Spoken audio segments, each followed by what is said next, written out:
आज होली के उपलक्ष्य पर सद्गुरु की शरण में आकर, इनकी गोद में बैठकर, सत्संग का आधार लेकर हम गुरुदेव से यही मन ही मन प्रार्थना करें, और गुरुदेव का भी यही आदेश है, आज्ञा है कि मनुष्य जीवन लेकर आए हो तो सबसे पहले कोई भी कर्म करने से पहले उसका परिणाम सोच लो।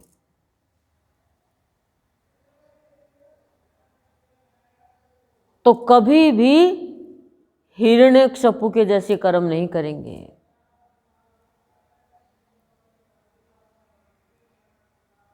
और कभी भी कोई भी घटना, कोई व्यक्ति हमारे साथ गलत कर भी देता है तो उससे बदला लेने का भाव नहीं लेना है, बस यही भाव रखना है, मेरे नारायण की यही इच्छा। तो मानव जीवन बहुत उच्च शिखर पर पहुंच जाएगा।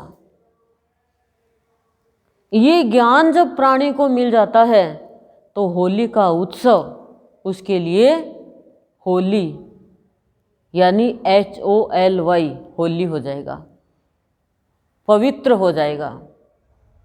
तो होली का त्यौहार कहता है कि जो हो गया उसको तो छोड़ दो, क्षमा कर दो, भूल जाओ और अपने आप को पवित्र बना लो। अपवित्र क्यों हो गया प्राणी? क्योंकि पीछे की बात याद रखता है, बीती हुई बात याद रखता है, मेरे साथ ये हो गया, मेरे साथ उसने वैसा किया, तो कभी भी प्रसन्न नहीं रह सकेंगे। यदि अपने जीवन में खुशियाँ चाहिए, प्रसन्नता चाहिए, तो जो भी हो गया उसको भूलना होगा और अपने जीवन में जो कुछ भी हम करने के लिए जाते हैं, कोई रास्ते पे चलते हैं तो, और कोई भी हमें कोई बात आके बताता है, उसमें पहले डेप्थ तक जाओ कि सच्चाई क्या है, इस चीज़ को देखो।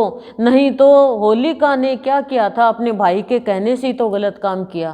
तो किसी के भी कहने से गलत काम नहीं करना है, चाहे हमारा कोई रिश्तेदार हो, कितना भी क्लोज का रिश्तेदार हो, किसी के भी कहने से गलत काम नहीं करना।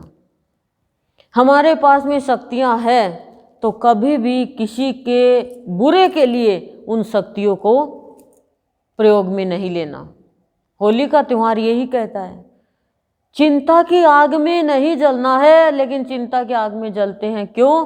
क्योंकि कर्म करने से पहले सोचते नहीं हैं, किसी के कहने से बुरा काम कर देते हैं, योग्यता अपनी आंकते नहीं है और योग्यता का दुरुपयोग कर लेते हैं।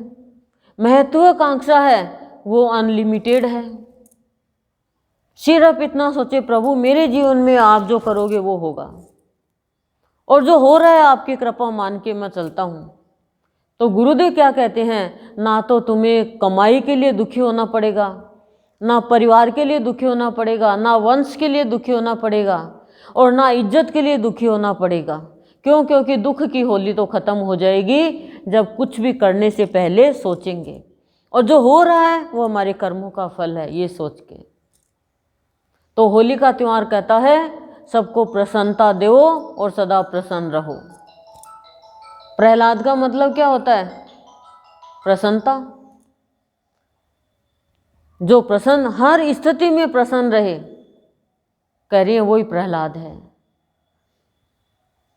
यही सद्गुरुदेव से आज हम प्रार्थना करते हैं कि हे प्रभु, आज हमारी इस मोह की होली खत्म करके हमारे जीवन को मोहनमय बना दो, भगवानमय बना दो, और जो कुछ भी हमने अभी तक किया वो सब उनकी होली जला दो भगवान, चिंता की, दुख की, रोग की, शोक की, और हमारा जीवन प्रहलादमय, प्रसन्नतामय, भक्तिमय हो जाए, और हम बाहर की कमाई के साथ साथ जीवन की कमाई का भी ध्यान रखें।